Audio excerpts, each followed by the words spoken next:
this week's Fireside Chat with Jesse. I am joined today by John Sokol, founder and CEO of West Creek Enterprise, WCE. Thanks for joining me, John. Thanks for having me, Jesse. I really appreciate you bringing me on. No, it's great to have you here. I appreciate you reaching out.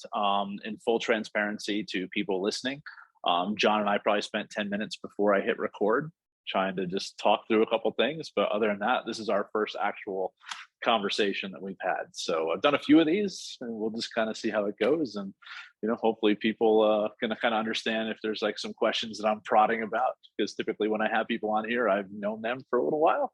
So we'll have some fun today. Sounds good. Looking forward to it. So John, for myself included, the people who aren't familiar with you, do you mind just kind of introducing yourself and your career to date in equipment finance? Sure, absolutely. So my name is John Sokol. I'm a data scientist by trade. I started out in equipment finance working for Newland Finance in Philadelphia.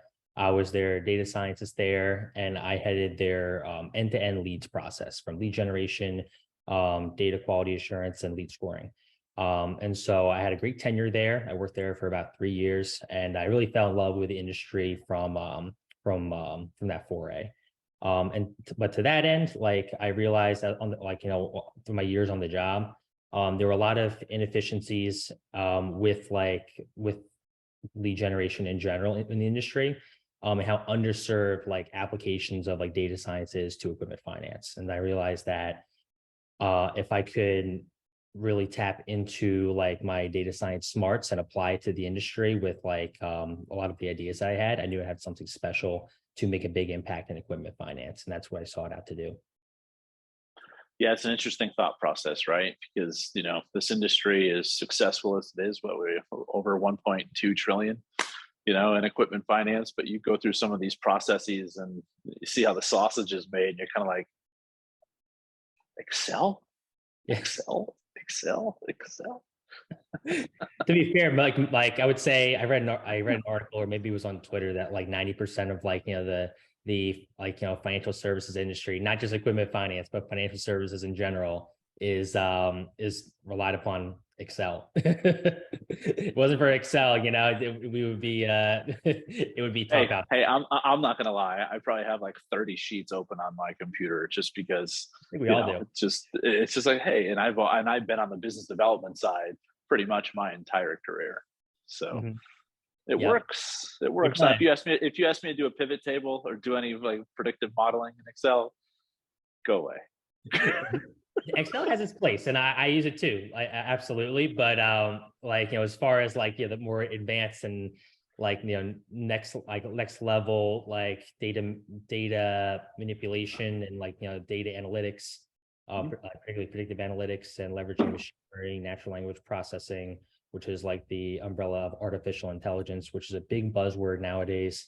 Sure. I mean, it requires going beyond Excel into more of a coding environment that is very underserved, and it's really traditionally, at least from my experience, more so data science applications of equipment finance has been on the credit side. However, on the sales and marketing side and supporting that part of the business, it's been pretty underserved, and it really needs it begs for some degree of disruption. And that's where I came in as far as building out my company and my product offering. So let's go into that if you don't mind. So let's talk West Creek Enterprise. So at what point were you just okay, I can't do this anymore, I need to go make this better, and went on your own? So as far as the current state of lead generation, outside of what I do, my operation, the gold standard is ZoomInfo. Everyone's heard of ZoomInfo in equipment finance, done in Bradstreet Hoovers as well, because they have a good credit product. But both of those products have a pretty strong foothold in lead generation in the industry. However, they're a cookie cutter pool. They're not they're not niche for equipment finance. They're applicable for any sales related organization, which is okay. However, they'll only get you at most 50% of the way there. And that's from my experience, because I leverage both of those tools at Newland. So for example, Like if you want to look up, like let's say your sales team, you get positive feedback from your sales team, like, hey, like we're doing great with like sewer cleaning equipment. Like, can you help me find more of them? This is the sales team coming to like, let's say the marketing department and asking for that assist. Okay, great. Log on to Zoom Info. You have like a very pricey Zoom Info subscription. And you look up sewer cleaning equipment, and the results are it's a mixed bag. It's a mixed bag of companies that actually sell the sewer cleaning equipment, which is positive signal, but also there's end users as well. Let's say like, the equipment finance shop is vendor driven, and they see end users in there, like plumbing services companies that actually Sure. leverage the equipment to a means to the end of their service, which is bad signal. Like there's not companies that the sales team is trying to solicit, or there could be irrelevant data in there, like news sites, social media. And so like first step was like, okay, I need to create an auto qualification system to like identify exactly like the leads or the companies that like a client would want to solicit, pinpoint those, then knew I'd be onto something there as far as like, just from like a streamlining efficiency standpoint, from a sales perspective, saving the sales reps and your sales team time. Not even like, the value add of presenting this opportunity in front of the rep, and then the organic, like, business, coming in just by the nature of providing the data, but also like saving like so much sales reps time, and so they can focus on prospecting, and like that support there is huge. And so like I knew that like if like that was like, if I can solve that problem that no one else has done, because the big players, I can imagine they would be able to do that, and they have like certainly they have the resources to do that, but it's too niche of a problem and too small of a pond for them to fish in. So Zoom Info is never going to like build a solution that's like specific to like one particular niche, like equipment finance, because each industry has their own nuances and idiosyncrasies that they can't solve all of them. It's just not possible. That's why they have a cookie cutter solution, but it only gets you so far. It's pricey. I offer the same quality data, if not better, at a fraction of the cost, and it's specific to equipment finance. That's interesting. Um, so is it just lead generation? Is there any other data analytics that you do, with an equipment finance organization? Oh yeah, so it's so the data is only half the battle. The leads are only half the battle. It's in addition to that, like, well, in regards to like elaboration of like a little more specific to like what I offer, there's the company level data, and then there's the contact level data. So I provide like the companies, and then I also provide like sales related contacts, key decision makers for those qualified companies. So but in addition to that, I also provide like lead scoring services. So I work very like collaborative way to build like a customized solution for each of my clients, as far as like, because each client is different. Each client, Sure. different sizes, vendor, end user driven, and also like the industries. Like I have some clients that won't touch title vehicles with a 10-foot pole. Others, they can't get enough. Healthcare is again very similar Sure. selling. So to that end, I build like customized lead scoring solutions, as far as like taking the data that I provide, and also like working with the client to be like, okay, what's really important to you? And then from there, like weighing like different data fields like accordingly to build like a quantitative like lead scoring solution, scale 0 to 10.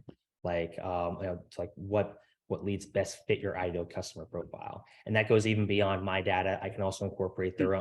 their data as well, to build like a real-time solution. So that's just like, and also data enrichment as well.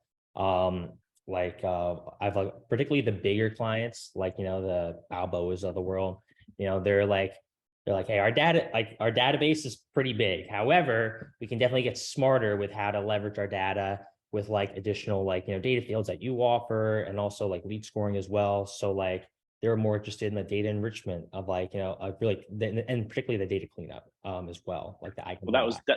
that was gonna be my question in regards to if people are buying these tranches of contacts, right? What happens when it's a dupe in the system, and how do you know if it's a duplicate, right? Because you don't want to be calling on the same person over and over again, or let alone it's like, that's great. I just bought 2,000 of these new contacts and 500 of them are already in here. Like, Right. how do That's you, a how good, do you overcome that? a good question. So the as far as the company level information, so like I offer like the ability for my clients to for me to like cross-reference what they have in their database to dedupe, so they're not getting like a duplicate like company, and to that end they're not going to get a duplicate contact. But let's say like for some reason, like let's say they have stale data for like, of like the same person, right? Like, and they jump ship to another company, and then like I provide them the latest and greatest like updated contact. The onus Sure. is on them to like, as far as like their Salesforce, like integrating the data into like their Salesforce instance and making sure that like, for example, like, I provide like for my contact information, like the LinkedIn contact URL. So like each LinkedIn profile has a unique URL. And so Yep. I use that for my own means of deduplication, but like they can use that as well if they collect that to dedupe their contacts by as a unique identifier. So there's like and I can work with the client based on like what data they have, what I have, and to marry that together and to work on like deduplication solutions to make sure their database is as clean as possible. Because that's one of the things I found with the bigger companies is like they have a lot of data, but is it clean? Not likely, because over the years and even decades, I mean, it can be a mess to say the least. Well, but it's not only that though, especially, I mean, you mentioned a company in Southern California, and you have some of these high volume call shops, right? And a lot of these people don't have territories. It's like, hey, whoever gets this person on the phone, let's go. Which I don't know. I've been a part of that. Not in equipment finance. That was my first official sales job out of college. So I have my opinions on that. But when you finally get somebody on the phone, the data better be as accurate as it can be. Yes. Otherwise, your next progression throughout that sales process, it's not going to be going well if it's not Right. accurate.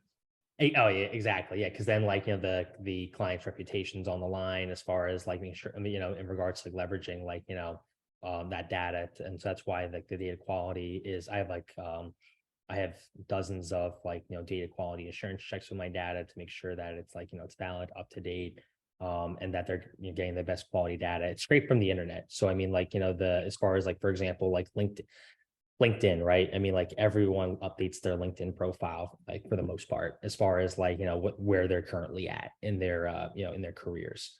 In regards to the contact level information for the company level information, the companies update their information on their websites. Like a company is not going to have an invalid phone number for their main line on their website. So it's that's the source of truth. That's always like guided me. It's always been like my guiding philosophy as far as like as far as my business goes, and it's been pretty successful endeavor attributed to that. So, who is your ideal, I guess, customer? Is it and this is my assumption, so assuming more broker, micro ticket, small ticket focus. So, you getting any people that are in the higher tickets that are interested in some Sure. of your services? Any brokers, lenders, you name it, like so like varying sizes.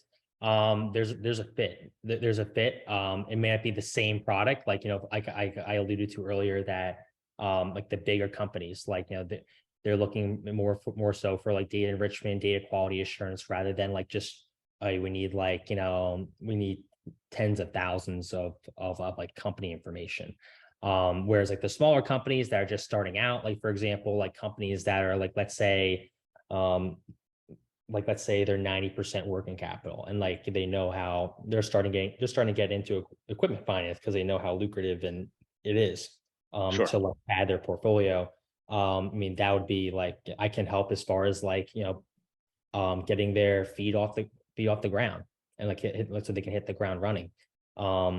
As far as like building out their equipment finance shop. So I mean, it's all all all sizes and all stages of like, of maturity in regards to like their equipment finance offering.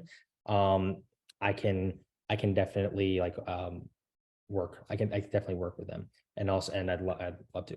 So, Perfect. Perfect. So how long ago did you start?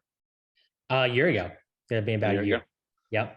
Hmm. So I guess what's it like being an entrepreneur over the last year, especially in this recessionary times? You know, You could like say, I guess I could say that. You could say like, like I take the recession with a grain of salt. I mean, like from the conversations that I've had, it's been like it's been very nuanced as far as the industries. It's very like industry specific. Like technology's taken a hit, right? But I mean, construction is still very much booming, and like hospitality, for example, like the boomer generation, they are spending like no tomorrow. Whereas like the younger generation, like more so like the Gen Zs, they're keeping their cash close to the vest. So I mean, it's really been like, it's not like across the board like a pullback like we saw in 08. And so in that regard, I mean, there's pockets of opportunity. With like I'm very much like I wouldn't say an optimist, but I mean like, I think there's opportunities to be had with business in every like economic environment. So take, for example, like in context of WCE, right? Like I provide a product offering that is like the data quality of Zoom info that is, and more like, and equipment finance specific data fields, um for a fraction of the cost of Zoom info. So from my perspective, I'm thinking, okay, like recession hits, let's say in earnest next year, right? And so people pull back on their spending, you know, moderately to substantially. Okay. They're going to take a look at like pricey products sure. such as that, and they're going to look for alternatives rather than in like, let's say good times, they're going to like, it's much easier to keep the status quo. Like, okay, Yeah. we're just going to roll with the renewal, right? Recession times hit, they're going to say like, okay, what are alternatives here?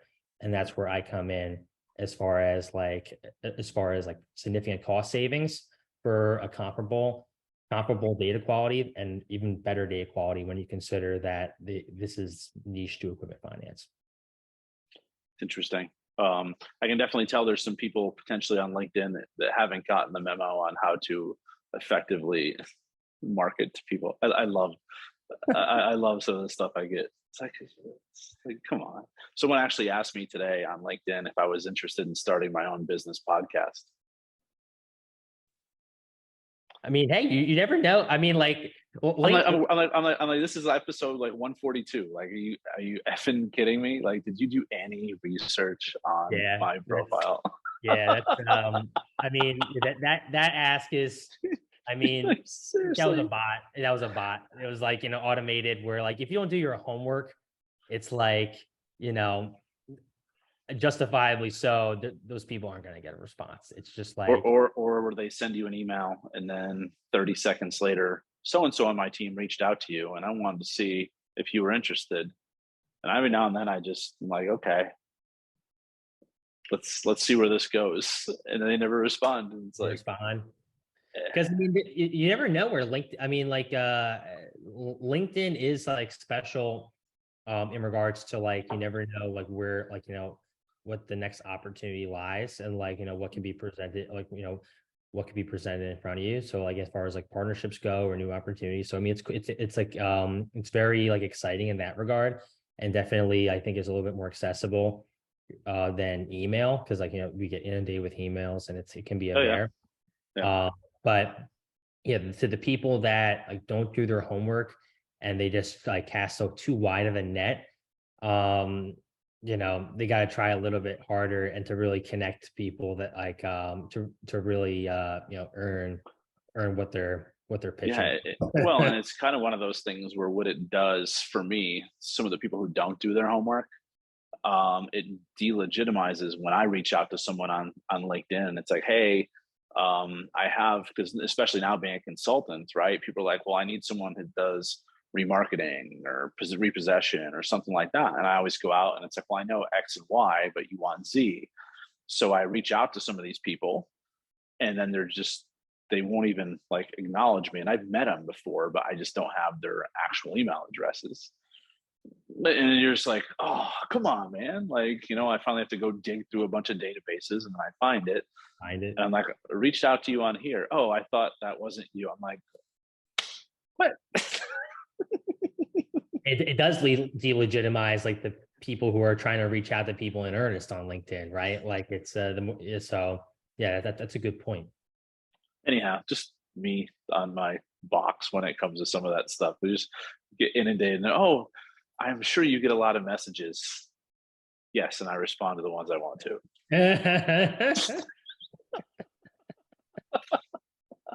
So I guess 12 months in, lessons learned. If you could go back 12 months, what would you have done differently? Good question. That's a good one that, let me think here as far as like what I would have done differently. I probably would have went to market sooner.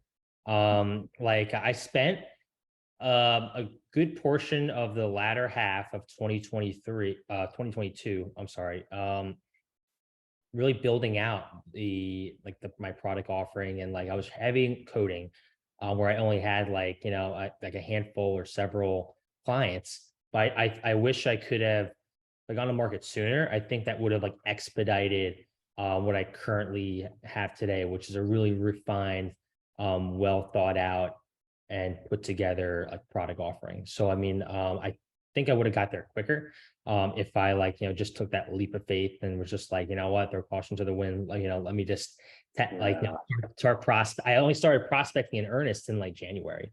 So January 23. So I was like, let me wait till after the new year and then let's go. If I started let's say like late October, early November before the holidays, I think that would have been I think it would have been more prudent. And also that feedback that I got from my clients in the initial months, like especially my very early clients, like really helped me really push me to make my product better. Like they were kind of like, as an entrepreneur and as like your own boss. I mean, no one's really their own boss. Like your boss is your constituent, your client, right? Sure. And they're the ones that pushing you to do to be the best you can be, in addition to your self-motivation. So that really helped me push to build the best product I possibly could.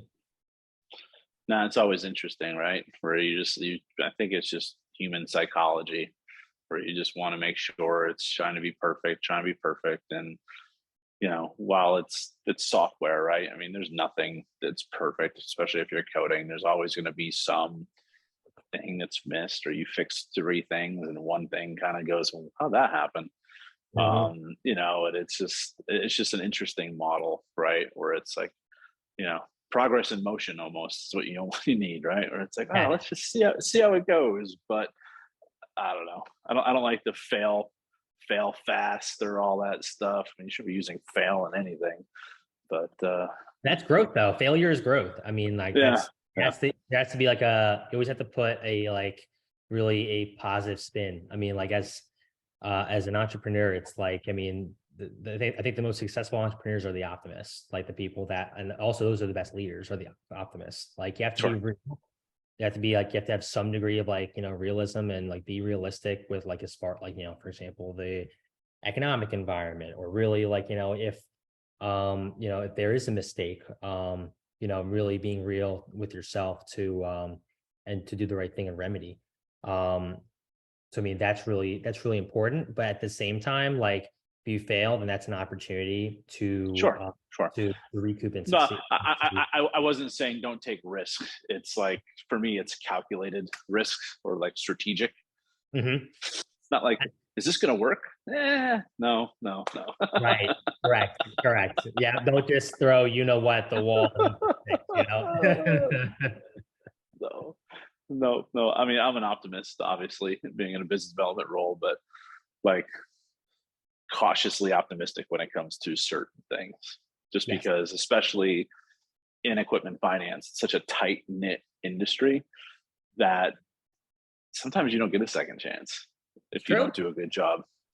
Absolutely. Yeah. Cause it is so tight knit that there's people it's it's a blessing and a curse, right? Because it's because when you do a great job, then that percolates pretty quickly. But then like it can also go the other way, if like there is there is a let's say a slip up and then it isn't rectified. So I mean, yeah, it can go either way.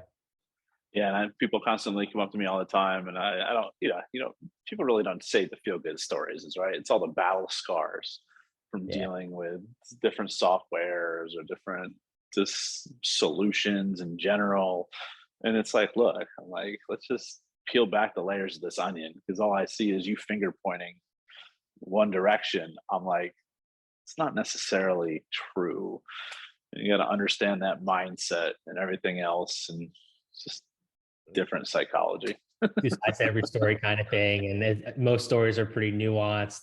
The truth is 90% of the time in the middle, right? Or you mostly in the middle, like there with like every story. But the bad stories are usually the juicy ones, right? So I mean that's why like people like to expand upon those when like they socialize.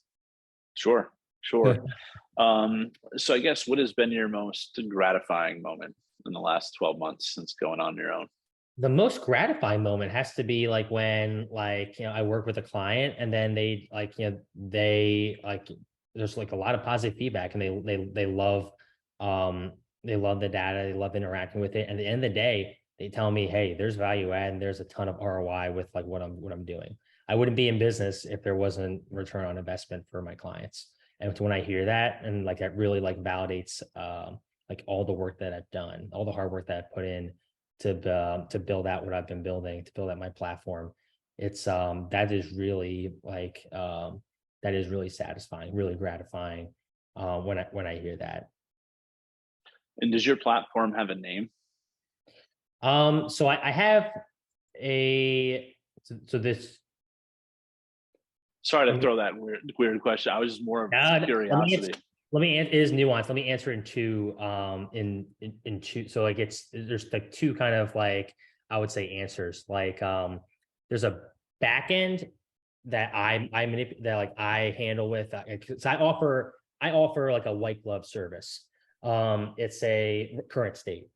So I like I ship the data directly to like my clients. My clients want super clean equipment. They want CNC machines, packaging equipment, healthcare, etc.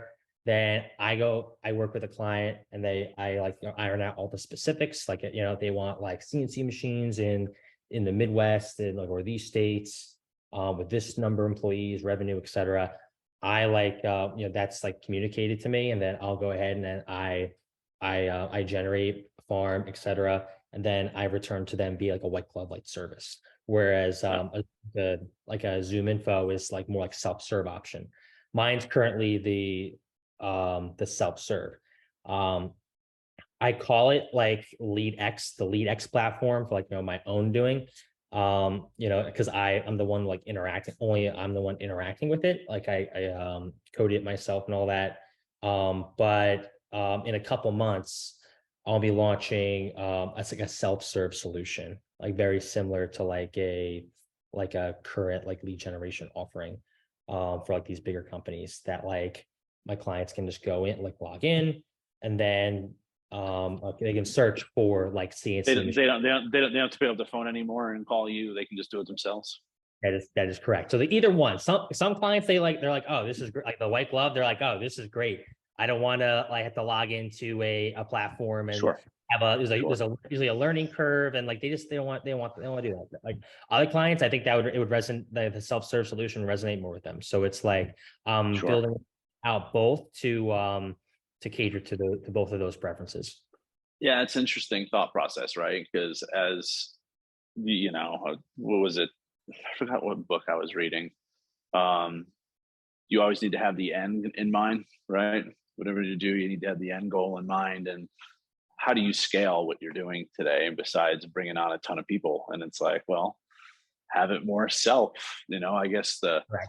one of the things is when people are coming to you for your white glove service, that gives you that point of contact with that company on a regular basis. What happens when you don't have that contact? Good question. So how I envision it, like when I do launch the self-serve, is they're still going to have to interface and come to me as far as like before they onboard. So like I'm Okay. not going to offer at least at first, I'm not going to offer like a, hey, like, register or log in or just like, with like, like a Stripe like payment or anything. They're going to come to me. Here's a subscription. Here's what you Right. get. Exactly. Yeah. No, like that's like they're gonna like, it's all gonna be interfaced through me at first. Sure. Um and then I'll put in their credentials and I'll get them on board that way once like sign the docs, get them all on board, things like that, things of that nature. Have the introductory working session and then from there. So that's at least like, phase like one.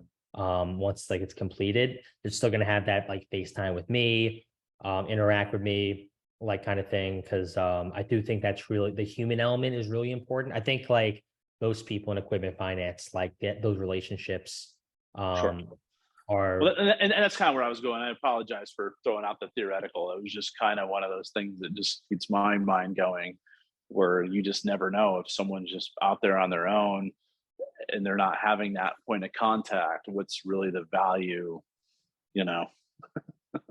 right. That's a good point. That's a good point. A good school of thought that I definitely want to keep in mind. Sorry, just throwing it out there. No, that's a great point.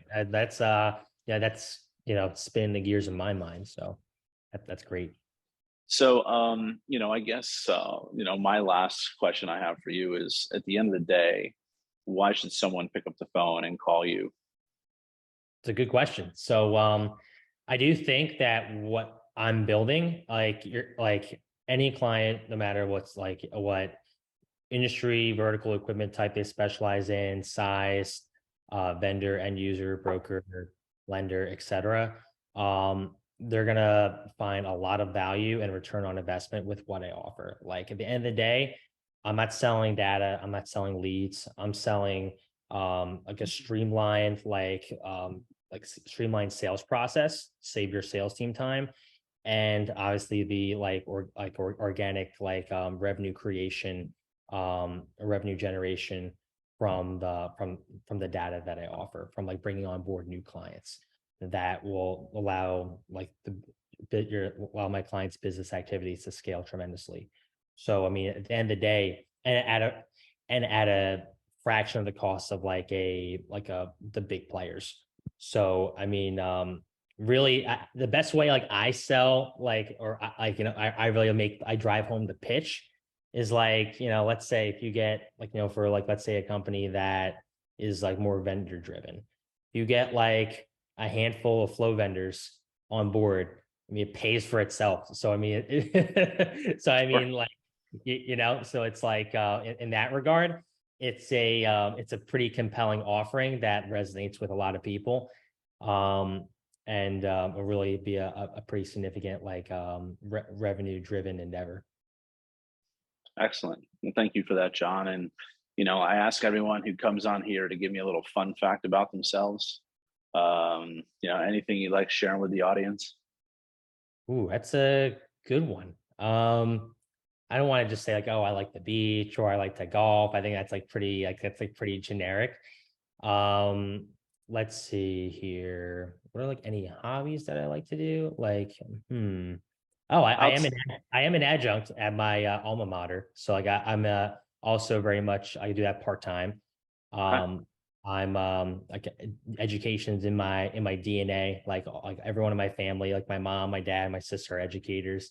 I'm like the only entrepreneur. But I still need to have like one foot in education. Like, it's kind of Sure. like, and I really have a passion for it as well. In addition to entrepreneurship, I also have a passion for teaching and education.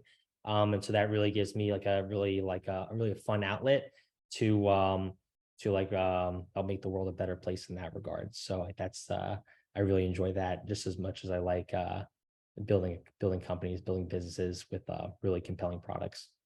And where'd you go to school? I went to Stockton University. Okay. It's a really small liberal arts college, 20 minutes outside of Atlantic City, down in southern New Jersey. Okay. I didn't know. I thought Rutgers was like the place to be in Jersey, and like It's boy, big Seton for me. Hall, some of the other Eh, ones. that would have been cool because like you're close to New York. at the time, like I was like, I want to be close to the beach. I want to be close to home kind of thing. Sure. Sure. And also like the campus was like right nestled in the Pine Barrens, you see a lot of green. I liked, like that really resonated with me. I ran track there as well. I'm a big Right. track runner. So, a big runner in general. So, I mean, all those things like, made it compelling. Well, yeah, Rutgers, like, if I liked the bigger school, like if I was really into the bigger schools, that would have been cool. But their football team's not even that good though. So I mean, what you want to, if you're going to a bigger school, you want to have a really good football program, like a Penn State. Like Penn State would have been like at the whiteout games. That would have been, yeah, if I were to do it again, I probably would have went to Penn State. If I wanted to go to a bigger school. Sure. Yeah. All right. Well, John, it's been a pleasure speaking with you today. Hopefully our paths cross over the next couple months here. But it's interesting learning what you're up to and what you've been able to accomplish, I guess, probably in the first 6 months since, you kind of went to market earlier this year. But excited to kind of see how things are now and then, where we're going to be at in 6 to 12 months with your platform.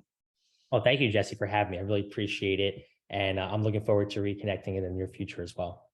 All right. Thank you, John. Thanks, Jesse.